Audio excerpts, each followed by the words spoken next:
I, Doshia Banks, respectfully appear specially and conditionally for the sole purpose of protecting federally vested occupancy rights and opposing unlawful state action. I expressly do not consent to this court's jurisdiction and do not. Well, then you are not a named party. So if you're not consenting to this court's jurisdiction, sit down.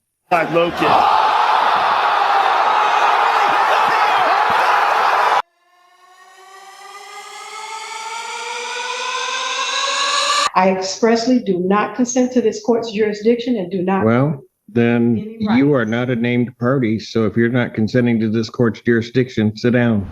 Court does call the case of BMC Rio LLC versus Nettie Whitlow and Yolanda Whitlow Tice. Good morning, Your Honor. Good morning, sir. Good morning, Your Honor. Good morning. State your appearance, please. All right. Ian Redmond, P70599, on behalf of the plaintiff. And your name, ma'am? Doshia Banks, occupant. Pardon? Doshia Banks, occupant. Doshia Banks, occupant, Your Honor. Okay. So you're not Miss Whitlow? No. So what is your position in this case as you see it? If I may, Your Honor. Okay, good. Go ahead. Ms. Banks claims to be an occupant of the property. She filed a bankruptcy case listing the property as hers. The bankruptcy stay was lifted, which gave rise to our motion to reopen the case. The order lifting stay I would like to present to the court because it has some interesting language in it, Your Honor, which includes, it is further ordered that the bankruptcy court finding this filing of this petition was part of a scheme to delay, hinder, and defraud BMC REO LLC. Additionally, Your Honor, the bankruptcy court ordered,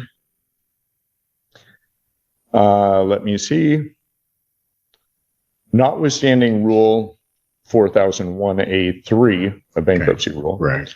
creditor VMC REO LLC may execute on its order immediately. The order shall be binding and effective despite any conversion of this bankruptcy case to a case under any other chapter of Title 11 of the United States Bankruptcy Code. Further, that the recording with the appropriate governmental entity of this order shall constitute a bar to refiling any case under any chapter of Title 11 of the United States Code as to the property located at 5779 Pinecrest Estates Drive, Ann Arbor, Michigan. Wow. The property in this case. A debtor in subsequent case under this title may move from relief from this order based upon a change of circumstances or for good cause shown after notice and hearing. Said bar shall be for 2 years from the entry of this order or until such time creditor relinquishes their rights to the property. This order came out June 24th of this year. I have a copy for you. I will note, Your Honor, that Ms. Banks has filed an appeal of that order in the federal Eastern District of Michigan. That appeal is pending, but the status quo as of right now is that there is no stay, and that order lifting stay holds until such time as the appellate court does something. Additionally, Your Honor. Yes, go ahead. Additionally, Your Honor, there is no stay from the appellate court. They have not issued a stay, and in fact, it would be appropriate that there would be a bond placed or an escrow order of some sort, because BMC has been the owner of this property for the past year and does not have access to it. Additionally, Your Honor, there's more. Go ahead. There's a lot going on. Yeah. Additionally, Your Honor, Ms. Whitlow, who, as far as I know, actually exists, but I don't have any evidence to that effect, has not appeared in any hearings in this court, did not appear for her deposition that she was noticed for in the federal case, and in a federal case, the federal court issued a show cause order to Ms. Whitlow that she had to present certain documents from this court, which she failed to do. Her deadline to do so was, I believe, July 3rd. Let me confirm that. Oh no, July 10th. And she did not supply any of those documents. I can present that show cause order if you would like. I don't know that I need that because Okay. I'm not. The reason that I mention all of this, Your Honor, Yeah, go ahead. is that this is $1 million house in Ann Arbor that Ms. Whitlow purchased with a mortgage and less than a year later defaulted. The foreclosure went through, the sale occurred, the redemption period expired, and we came forward to evict. Since then, there have been multiple bankruptcies. Ms. Whitlow filed 2 different bankruptcy cases. A young man who apparently lives in Arizona filed a bankruptcy case and listed this property as his residence. Ms. Banks has filed a bankruptcy case and listed the property as her residence. It should also be noted that Ms. Banks was a bankruptcy preparer and has been forbidden from the bankruptcy court from preparing bankruptcies for anyone other than herself. The order lifting the automatic stay talks about that scheme of fraud. I list all of these things to show that the scheme continues. And that's why we would like to reopen this case, because there is no stay in place. We would like to move forward with an immediate eviction, at most an 11-day vacate. And if for some reason that would not be amenable to the court, we would ask for an escrow order or a bond. On $1 million property, I think it would be reasonable that $10,000 a month rent would be reasonable. Right. Thank you. Ma'am, Yes, Your Honor? what do you want to tell the court? Well, just for 60 seconds, and then I wrote something up because I am nervous, quite nervous. But I, Doshia Banks, is respectfully appear specially and conditionally for the sole purpose of protecting federally vested occupancy rights and opposing unlawful state action. I expressly do not consent to this court's jurisdiction and do not. Well, then Any rights. you are not a named party. So if you're not consenting to this court's jurisdiction, sit down.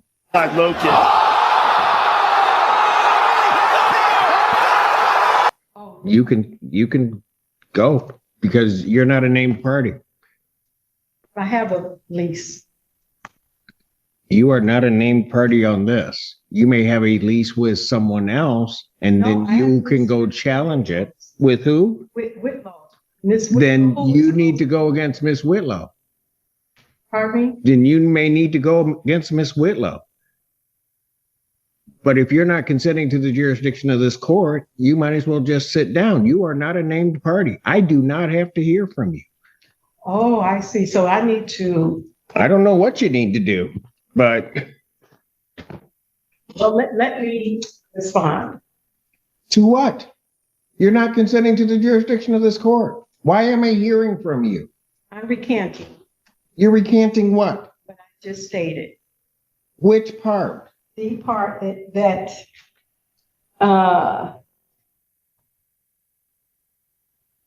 that I stated that I'm not, I lost my spot, not consenting to this court's jurisdiction. So I'm going to recant that So you are consenting to this court's jurisdiction? at this moment. Oh, Well, no. It doesn't work that way. You don't get to say, well, now it's okay, and then not later say no. Okay. You know what? Here's the problem. You've not filed anything with this court. No. So I don't know why, on those grounds, why I'm hearing from you. Okay.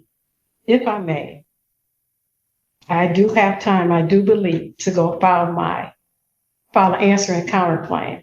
I was just led under false Answer and counterclaim to what? to their complaint for eviction. You have a lease with, allegedly, with Miss Whitman. Correct. Then that is who you need to pursue it against. Okay. And Or whatever the heck you're doing.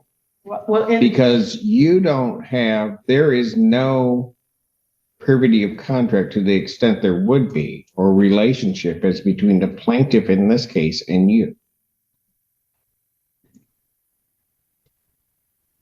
okay, I'm not really understanding, but Well, let me put it a little bit more simply. If I grant the relief of the plaintiff in this case and grant an order of a judgment and an order of eviction in Okay. 10 days, okay, any claim of your interest in that property, you have to go after the Whitlows because that's the only person you have a contract with. Allegedly have a contract with. okay. No, there is an actual contract. I don't know that, ma'am. We've actually been. I don't know that. Okay. I know you don't know that 'cause it's not before you. Correct. I see. I see. So basically the notice of removal that the Whitlows did, They are not here. I don't know. I have documents that are not, that they filed with this court that are not signed. So I don't have to accept them. She has not appeared before this court, or they have not appeared before this court. And so as far as I'm concerned, any relief they're requesting, I can, and as of right, ought deny, and it should be denied also on the merits of whatever their motion is. But I can deny it because they're not here. you're stating to me, I want to make sure I'm clear that my issue is with the Whitlows, not with VMC. Ma'am, I am not giving you legal advice. No, I You're don't- telling me that you have a contract. I do not know that you have a contract, Mhm. but if you wish to enforce that contract, that's who you're going to have the issue with. You're not going to have the issue with the plaintiff in this case because they have right to own the property. Okay. All right, Your Honor, I will speak with the Whitlows that I have finally got an understanding of everything. And I will speak with plaintiff's attorney as well and continue to communicate with Remax, who has came by the house several times. All right. Based upon the representation of counsel, I'm going to grant their motion to reopen this case. I'm going to issue a judgment in the plaintiff's favor for possession with a writ to issue 10 days of my signing. Should the matter be appealed, also contained in that judgment and order, the appeal bond I would set at this time at a rental rate or a rate, and I have looked at the property which is involved in this matter, and it is a significant property. I don't think the $10,000 a month quite does it based upon my calculations. So any appeal bond would be set in the amount of $15,000 per month that would need to be paid to maintain the appeal. Thank you, Your Honor. All right. I will prepare that and present it to you this morning. Thank you. May I say something? Our lease payments was not that high at all. I'm not sure what her mortgage payments were. That was not our amount we paid. Then I'll tell you what. If the Whitlows wish to come and object to my order of $15,000 as an appropriate bond, they may do so. I do not believe that you have standing to object to the court's order.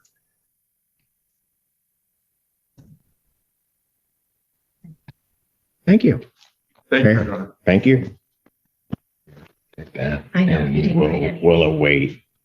I did. Oh, No. no, I don't think so. I don't know if Mr. Fink is ready on. Mr. Fink, are you ready? But hold on. I'm going to take about a 10-minute break because my head is hurting right this minute.